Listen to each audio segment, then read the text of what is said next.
नमस्कार दोस्तों, ज्योतिष और ग्रह भाई अमरेंद्र में आपका बहुत बहुत स्वागत करता हूँ। दोस्तों, मेरी जो नक्षत्रों की सीरीज चल रही है, उस नक्षत्र में आज नक्षत्र में जो मैं जिस नक्षत्र की चर्चा करूँगा, उस नक्षत्र का नाम है अश्लेषा, जो गणमूल नक्षत्र भी कहलाता है और ये सोलर सिस्टम में 9वां नक्षत्र कहलाता है, 9वां नंबर पे आता है।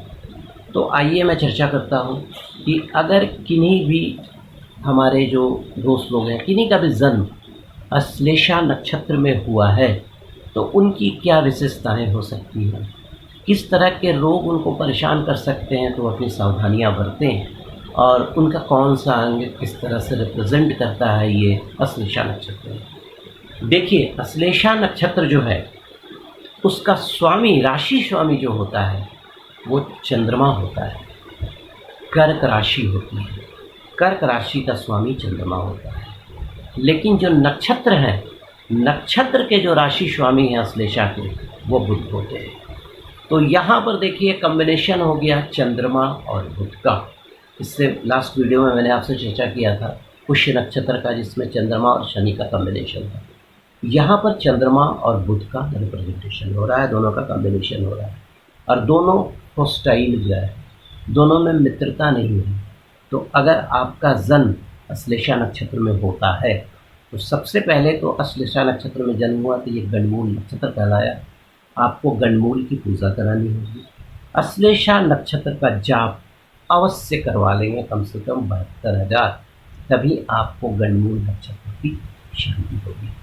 अब आइए आगे चल बढ़ते हैं कि अगर किसी का जन्म अश्लेषा नक्षत्र में हुआ है तो वो किस तरह के होते हैं।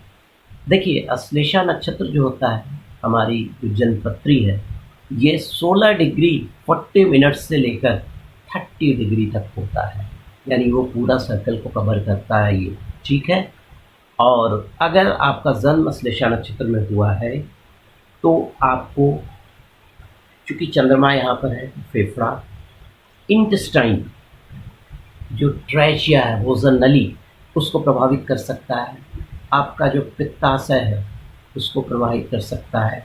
उसके अलावा जो अग्नाशय होता है उसको प्रभावित कर सकता है। उसके अलावा लीवर को भी ये थोड़ा सा प्रभावित कर सकता है अगर आपका जन्म अश्लेषा नक्षत्र में हुआ है तो इन चीज़ों से बचने की जो तरीके हैं अपनी जन्मपत्री के अनुसार आपको अपने करना है। उसके अलावा अगर आपका जन्म अश्लेषा नक्षत्र में हुआ है तो आपको गैस्ट्रिक का ट्रबल परेशान कर सकता है, पसलियों में दर्द, कमर में दर्द, घुटना में दर्द प्रभावित कर सकता है। उसके अलावा चूँकि बुध रिस्पायरेटरी सिस्टम को भी रिप्रेजेंट करता है, चंद्रमा जल तत्व हो गया, बुध भी जल तत्व हो गए। अब यहाँ पर दो जल तत्व का मतलब एग्रवेशन हो गया, तो क्या होगा, एग्रीगेट हो गया, तो क्या होगा, आपको श्वास नली या श्वसन तंत्र की प्रॉब्लम्स आ सकते हैं, श्वास विकार हो सकता है। उसके अलावा वाटर से रिलेटेड किसी भी तरह का आपको प्रॉब्लम्स आ सकता है। इंटेस्टाइन आपको बिल्कुल परेशान करेगा। उसके अलावा जॉन्डिस से भी आपको सावधान रहना है। थोड़ा सा पल्पिटेशन वगैरह की शिकायत, जो टैकीकार्डिया जिसको हम लोग बोलते हैं, उसकी शिकायतें रह सकती हैं। थोड़ा सा आप लोग ऐसे आदमी जो होते हैं, थोड़ा सा क्या बोलिएगा, बहुत एक्सटेसिक होते हैं, मतलब कहने का मतलब उन्माद उनमें बहुत ज़्यादा होता है, यूफोरिया बहुत ज़्यादा होता है। उसके अलावा उनको नर्व का हमेशा प्रॉब्लम रहेगा, नर्व का प्रॉब्लम रहेगा, हमेशा कुछ ना कुछ दर्द वगैरह की संभावनाएं रहेंगी। इन चीज़ों से आपको बचना है। उसके अलावा कफ का प्रॉब्लम आपको परेशान कर सकता है अगर और भी चीज़ें आपकी कुंडली में दूषित हैं तो। ऐसा नहीं कि जो बोल रहा हूँ वही होगा, आपको और भी बहुत सारे फैक्टर्स हैं जो आपके जन्मपत्री की विवेचना करके हो सकते हैं, ठीक है। उसके अलावा पेट का प्रॉब्लम आपको परेशान कर सकता है। आपके किडनी में इन्फ्लामेशन हो सकता है अगर छठा घर भी अगर आपका दूषित है, 8वां घर भी दूषित है, तो it depends upon your horoscope. उसके अलावा घुटना में, नी, पैर, यहाँ पे आपको परेशानियों का सामना करना पड़ सकता है। अब देखिए, जिनका जन्म अगर अश्लेषा नक्षत्र में होता है तो उनकी विशेषताएं क्या होती है, उनके कैरेक्टरिस्टिक्स क्या होते हैं, आइए उस पर चर्चा करता हूँ। देखिए, जिनका जन्म होता है इस नक्षत्र में, वो बड़े हाजिर जवाब होते हैं, बहुत अच्छे लॉजिकली तर्क करने वाले होते हैं, अच्छे लेखक होते हैं, अच्छे एडवोकेट हो सकते हैं। उतना ही नहीं, इनके पास कैरिकेचर की एक मतलब स्पेशल क्वालिटी होती है, बड़े हंसमुख होते हैं। अगर कविता के क्षेत्र में अगर जाते हैं तो बड़ी विनोदी कविता लिखेंगे, हास्य रस की कविताएं लिखेंगे ये। उसके अलावा इनको कला, संगीत, साहित्य में मतलब अभूतपूर्व रुचि होती है। ऑटोमेटिकली बोलने में बिल्कुल माहिर होते हैं, क्योंकि यहाँ पर बुद्ध का कॉम्बिनेशन है। लेकिन जल्दी किसी पर विश्वास नहीं करते हैं। उनको और भी है, जैसे किसी का एहसान भी जल्दी नहीं मानेंगे अगर किन्हीं का अश्लेषा नक्षत्र में जन्म हुआ है तो। और मौका मिलने पर अगर और भी कुछ ग्रह वगैरह दूषित है तो आपको प्रॉब्लम में डाल सकते हैं, दुख कर सकते हैं आप। और थोड़ा सा बुरी संगति से भी ऐसे लोगों को बचना चाहिए। और थोड़ा सा सेल्फिशनेस होता है अगर अश्लेषा नक्षत्र में आपका जन्म हुआ है।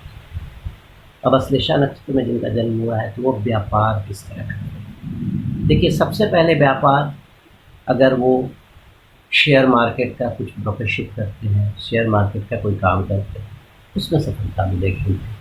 अच्छे बिजनेसमैन हो सकते हैं, अच्छे रिप्रेजेंटेटिव हो सकते हैं, प्रतिनिधि हो सकते हैं। उसके अलावा अच्छे कलाकार हो सकते हैं, म्यूजिशियन हो सकते हैं। इंटरनेशनल जो एक्सपोर्ट इंपोर्ट होगा इसमें इनको सफलता मिलती है। उसके अलावा अच्छे राइटर, अच्छे जर्नलिस्ट रहते हैं। उसके अलावा अगर ये इंक के प्रोडक्शन में जाते हैं तो वहाँ पर he will get abundant success, क्योंकि बुध इज देयर, चंद्रमा इज देयर। इंक लिखने उठने की चीज़ें हो गई। अब बुध इन चीज़ों को रिप्रेजेंट करता है। टाइपिस्ट का काम ये कर सकते हैं, लेखाकार बन सकते हैं, ऑडिट का काम कर सकते हैं। उसके अलावा जो इंटरप्रेटर होते हैं, दुभाषिया जिसको हम लोग बोलते हैं, उसमें भी इनका बड़ा अच्छा रोल हो सकता है। उसके अलावा जो आप जाते हैं बहुत जगह, क्या बोलते हैं, घूमने उमने जाते हैं तो वहाँ पर गाइड वगैरह जो लगते हैं, उनमें अश्लेषा नक्षत्र वाले ऐसे अच्छे गाइड हो सकते हैं। उसके अलावा जो एयर होस्टेस बनना चाहती हैं हमारी सिस्टर बहनें, अगर उनका जन्म अश्लेषा नक्षत्र में हुआ है तो शिशु ट्राई, एयर होस्टेस, नर्स का काम, ये सब अश्लेषा नक्षत्र वाले के लिए बड़ा अच्छा होगा। एस्ट्रोलॉजी का काम भी बहुत अच्छा होगा। उसके अलावा मेड का काम जो होता है, ये सब उनको ये लोग करते हैं। अच्छे मैथमेटिशियन होते हैं जिनका जन्म अगर अश्लेषा नक्षत्र में हुआ है तो। उसके अलावा जो जल का विभाग होता है, स्टीमर की जो कंपनी होती है, उसके अलावा नेवी वगैरह में जाने का भी बहुत ज़्यादा संयोग रहता है। कपड़ों के मैन्युफैक्चरर हो सकते हैं, इंजीनियर हो सकते हैं। उसके अलावा अच्छे कॉन्ट्रैक्टर हो सकते हैं। कागज़, पेन, इस तरह की इंडस्ट्री में भी अपना हाथ आजमाए तो विल गेट अम्पल सक्सेस। उसके अलावा स्टेशनरी, स्याही, उसके अलावा लाइम का बिजनेस, चूना का बिजनेस, ये सब करे तो इनको बहुत सफलता है। अब देखिए, 2-3 चीज़ें मैं आपसे शेयर करता हूँ। अगर आपका जन्म अश्लेषा नक्षत्र में हुआ है तो सबसे पहले आप अश्लेषा नक्षत्र का जाप, 72,000 जाप किसी भी ब्राह्मण से ज़रूर करवा लें, घर में बैठा कर करवाएं। पूछें कि वो अश्लेषा नक्षत्र का नाम जानते हैं या नहीं। जानते हैं तो घर में बैठा कर करवा लें, नहीं तो बाद में प्रॉब्लम्स आती हैं। दूसरा, बुधवार के दिन हरी चीज़ों को किसी भी देवी के मंदिर में जाकर चढ़ा दें। उसके अलावा जो छोटी छोटी बच्चियाँ होती हैं, जो जिनको मेंस वगैरह नहीं हुआ, उसकी सेवा करें। उसके अलावा जो हमारे जो किन्नर भाई होते हैं, उनसे आशीर्वाद ले लें।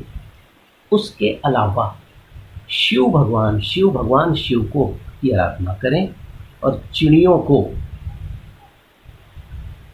को जो गोटा मूंग होता है ना, वो खिलाएं। और अगर आपकी जन्मपत्री बोलती है तो या तो मोती धारण करें या पन्ना धारण, दोनों में से एक ही चीज़ धारण कर सकते हैं। अगर आपको कुंडली से अलाउ होता है मोती धारण करने के लिए तो मोती धारण कर लें। अगर आपको बुध मतलब वो पन्ना धारण करना है तो पन्ना धारण करें। आप देखेंगे ज़िंदगी में सब चीज़ें धीरे धीरे सफल हो जाएंगी। तो दोस्तों, ये था श्लेषा नक्षत्र पर हमारा नक्षत्रों के विवेचना में जो हमारा 9वां नक्षत्र था, उस पर एक छोटी सी जानकारी। अगर आपको मेरा वीडियो अच्छा लगा तो लाइक करें, सो दैट कि I could share more video with you information. Thank you, बहुत बहुत धन्यवाद, नमस्कार।